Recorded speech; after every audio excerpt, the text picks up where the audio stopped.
लोजपा रामविलास के राष्ट्रीय अध्यक्ष चिराग पासवान लगातार दूसरी बार गुजरात दौरे पर पहुंचे थे, जिसके बाद गुजरात की राजनीति की हवा बदलने लगी है। दरअसल केंद्रीय गृह मंत्रालय की तरफ से आयोजित अखिल भारतीय राजभाषा सम्मेलन में शामिल होने पिछले महीने चिराग पासवान गुजरात गए थे। वो सरकारी कार्यक्रम था।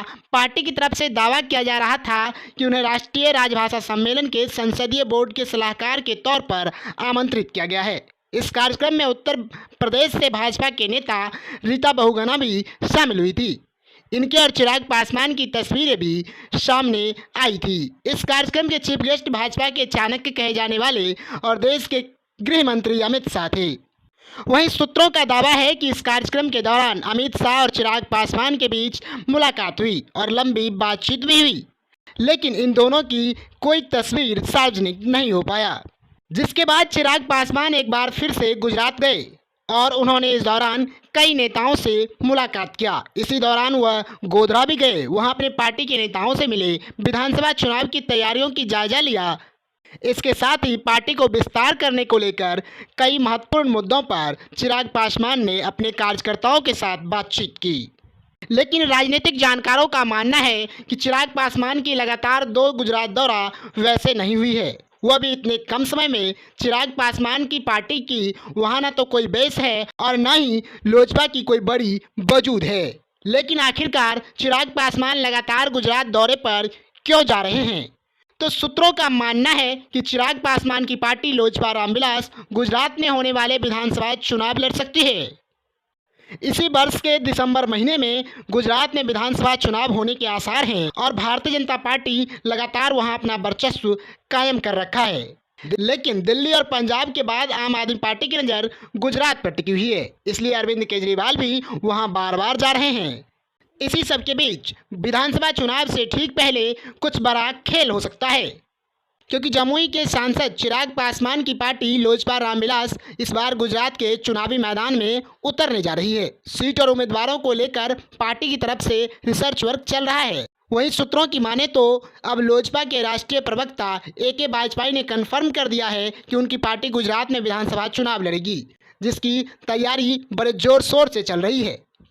जानकारी हो कि गुजरात की आबादी 6.5 करोड़ से अधिक है। इनकी आबादी का करीब 5% लोग बिहार के हैं, यानी कि गुजरात में 30 लाख से अधिक बिहारी वोटर विधानसभा में वोट देते हैं। इनके अलावा उत्तर प्रदेश और राजस्थान के लोग भी बड़ी संख्या में वहां रहते हैं। सूत्र बताते हैं कि चिराग पासवान के जरिए उत्तर भारतीयों को साधने की तैयारी चल रही है। संभावना है कि ये भाजपा का प्लान बी का हिस्सा है। इस प्लान के जरिए आम आदमी पार्टी को मजबूत स्थिति में वहां आने से रोका जा सकता है, क्योंकि भाजपा को लगता है कि लुभावने वादों के जरिए अरविंद केजरीवाल दिल्ली और पंजाब के तर्ज पर गुजरात में भी खेला कर सकते हैं। इसलिए उत्तर भारतीयों को आम आदमी पार्टी की तरफ मूव करने से रोकने के लिए लोजपा रामविलास को वहां उतारने की कवायद चल रही है।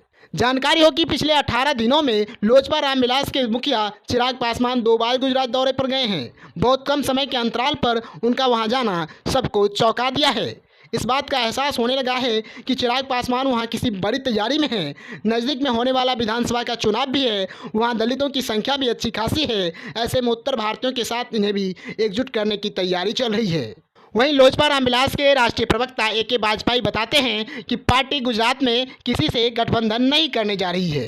पार्टी वहां अकेले ही चुनाव लड़ने का फैसला किया है। किसी के साथ गुजरात में हमारा कोई गठबंधन नहीं होगा।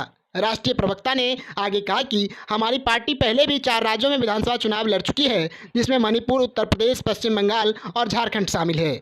2020 के विधानसभा चुनाव के दौरान लोजपा ने NDA गठबंधन से बाहर होकर जदयू को भारी नुकसान पहुंचाया था। NDA में होने के बाद भी उस वक्त बिहार विधानसभा चुनाव में चिराग ने अकेले चलने की राह अपनाई थी। नीतीश कुमार के जदयू के खिलाफ उन्होंने कई सीटों पर अपने उम्मीदवार खड़ा कर दिए। इसका सबसे बड़ा असर यह रहा, जदयू के कई बड़े नेता चुनाव हार गए, जबकि जदयू को लगभग 28 सीटों का नुकसान लोजपा के कारण हुआ और 43 सीटों पर जदयू के उम्मीदवार ही जीत सके। इस रिजल्ट के बाद ही आरोप लगने लगे थे कि भाजपा के इशारे पर चिराग पासवान ने बिहार में जदयू के खिलाफ अपने उम्मीदवार उतारे थे। लेकिन चिराग पासवान इस दौरान बार बार कहते नजर आए कि वो मुख्यमंत्री नीतीश कुमार के खराब नीतियों का विरोध करते आए हैं। इसके अलावा चिराग पासवान ने कई मंच से कहा था कि वो नरेंद्र मोदी के हनुमान हैं। तो अब देखना होगा कि चिराग बिहार के बाद गुजरात में भी क्या बड़ा खेला कर पाएंगे और बीजेपी के जीत की राह आसान कर पाएंगे।